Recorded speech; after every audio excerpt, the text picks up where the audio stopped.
Okay, class, settle down. Let's dive right in. Welcome sa ating review session para sa araw na ito. Ako ang inyong instructor and today, hihimayin natin ang isa sa pinakamainit at honestly, pinakainaabangan na batas ngayon sa Philippine real estate.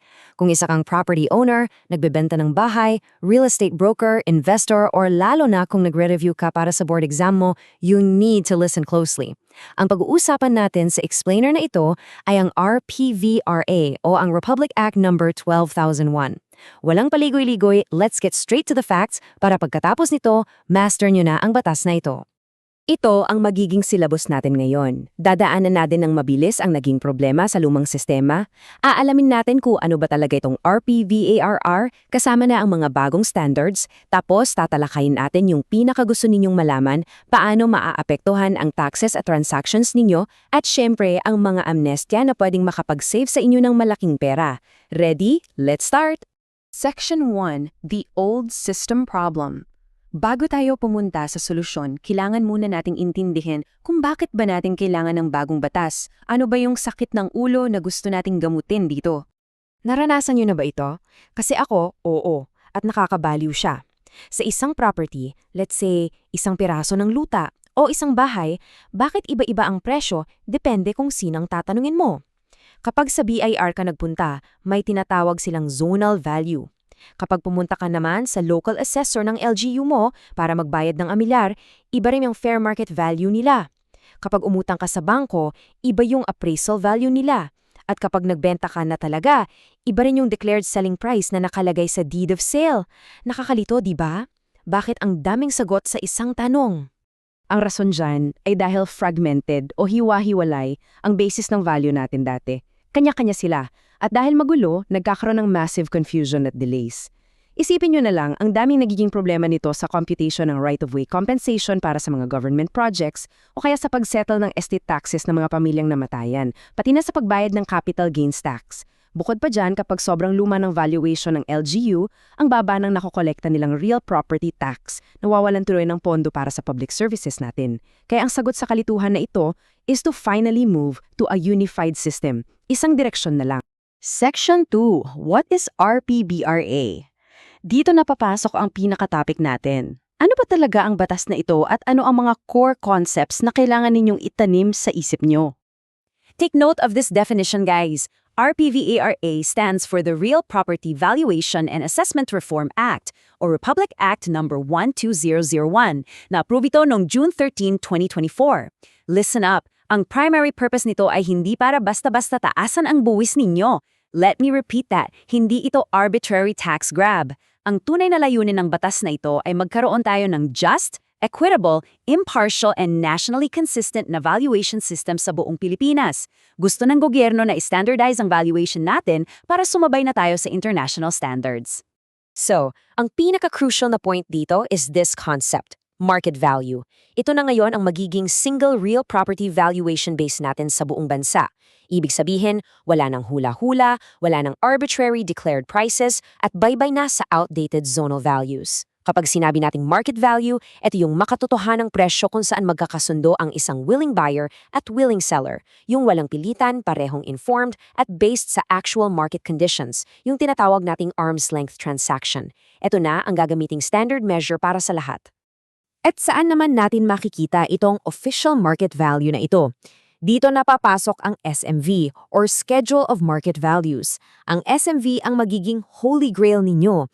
Ito, literal, ang official table ng base unit market values para sa mga properties sa loob ng isang LGU, except of course sa machinery. Ito na ang magiging official reference para sa halos lahat ng tax at government purposes natin. Kung ano ang nasa SMV, yun ang susundin. Section 3, New Agencies and Standards. Okay, alam na natin ang market value at SMV. Tingnan na natin ngayon kung sino-sino ng mga ahensya ng gobyerno na magpapatakbo at magbabantay ng bagong sistemang ito. Sino ba ang boss dito? It starts at the very top with the Department of Finance. Pero ang primary implementing agency under the DOF ay ang BLGF or ang Bureau of Local Government Finance. Sa ilalim ng BLGF, itataguyod nila ang RPVS or Real Property Valuation Service. Sila ang mag-set ng standards at magre-review na compliance. Bababa yan sa mga regional BLGF offices, tapos sa local level, ang mga LGU assessors natin ay magkakaroon ng RPVU or Real Property Valuation Unit. Tandaan nyo ito, class, hindi BLGF ang mag-a-assess ng bawat bahay o lupa ninyo, ha? Ang local assessors pa rin sa munisipyo o siyudad nyo ang gagawa nun, pero ang BLGF ang magsisilbing central overseer na magdidikta ng tamang standard na susundin nila. At ano yung standard na gagamitin nila? Yon ang PVS, or Philippine Valuation Standards. Ito ay uniform standards na nakabase talaga sa international practices. Mandatory itong gamitin ng lahat ng appraisers at assessors sa buong bansa. Hindi na pwede yung isang LGU may sariling outdated rule, tapos yung katabing LGU ibang framework. Gusto natin pantay-pantay. And take note of this detail. Inu-update ang PVS every 3 years para siguradong nakasabay sa takbo ng ekonomiya. Section 4, Tax and Transaction Impact. Now we reach the most practical part of our explainer. Dito na natin sasagutin ang million-dollar question na bumababagag sa lahat ng property owners. Tataas ba agad ang amilyar ko dahil sa batas na ito? Makinig kayong mabuto sa part na ito dahil ito ang madalas pagmula ng fake news. We absolutely need to separate valuation from taxation. Magkaibang bagay yan. Valuation simply answers the question, ano ang totoong market value ng property mo ngayon? Taxation answers, magkano ang babayaran mong buwis? RPVRA separates valuation from tax policy. So kung biglang tumaas ang market value ng property mo sa papel dahil na-update na sa wakas ang SMV, hindi ibig sabihin automatic dodoble rin agad ang tax mo. No way. Iba pa kasi ang computation ng tax rate at assessment levels na ibedesisyonan ng lokal na sanggunian ninyo. Meaning, valuation is modernized first, taxation follows carefully. Para masiguro na hindi tayo mabibigla, the law requires a very transparent process sa pag-update ng SMV every 3 years. Unang-una, magda-draft ang local assessors ng proposed SMV. Pangalawa, at ito ang paborito ko, mandated ng batas na dapat may 2 mandatory public consultations bago ito isubmit. Ibig sabihin, pwede kayong umattend at magbigay ng opinyon. Hindi ito pwedeng ipasan ng patago. Pangatlo, dadaan pa ito sa mabusing review ng BLGF at DOF.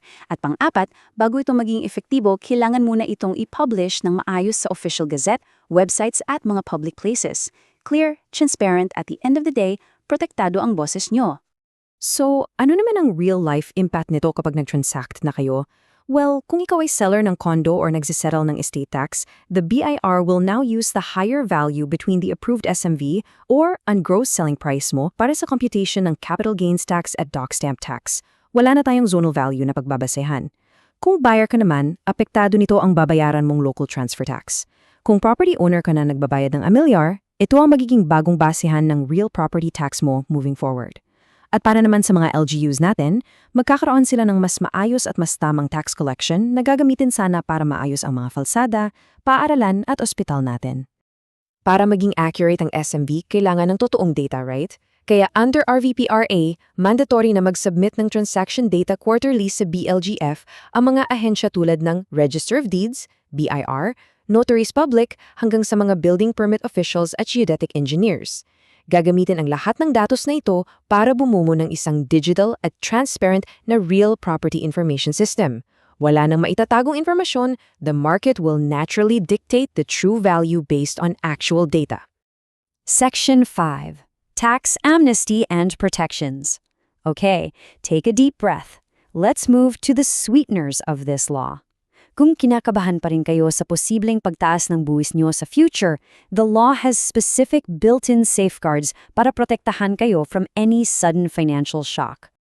Mark this down in your notes lalo na sa mga magtitake ng exam. 6%. Sa unang taon ng effectivity ng isang bagong approved SMV, merong strict maximum cap na 6% sa kahit anong increase ng inyong real property tax kumpara sa binayaran nyo the previous year. Ibig sabihin yan, hindi ka pwedeng singilin ng LGU ng triple o doble bigla sa amilyar mo. Protektado ka ng 6% transition cap na ito sa unang taon para makapag-adjust ang budget mo. Eto pa ang isang napakagandang balita at isa pang number na dapat tandaan, 2 years. Nagbibigay ang RPVRA ng 2-year real property tax amnesty kung isa kang ordinaryong property owner na matagal nang may utang sa amilyar at lumubo na. The law waives your penalties, surcharges, and interests kapag nagbayad ka within 2 years mula naging epektibo ang batas. Yung principal tax na lang ang babayaran mo. Napakalaking tulong nito, lalo na para malinis na natin ang mga delinquent properties na hindi maibenta o may transfer dahil lang sa patong-patong na penalties.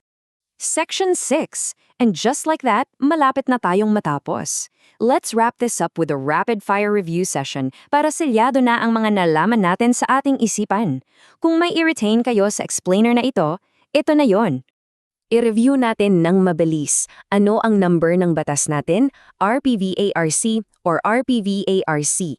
Sino ang lead agency sa paggawa ng standards? Ang BLGF. Ano ang tawag sa standards na susundin? Ang PVS. Ano ang single base evaluation natin ngayon na papalit sa zonal value? Market value. Saan natin makikita ang market value na ito? Sa SMV na i-update naturally every 3 years. Ano ang maximum tax increase sa unang taon ng bagong SMV? 6% cap. At gaano katagal ang ating real property tax amnesty? 2 years na walang penalties. Nakuha niyo ba ang lahat ng keywords na yan? Perfect. I want to leave you with this final, powerful thought. Valuation is modernized first, taxation follows.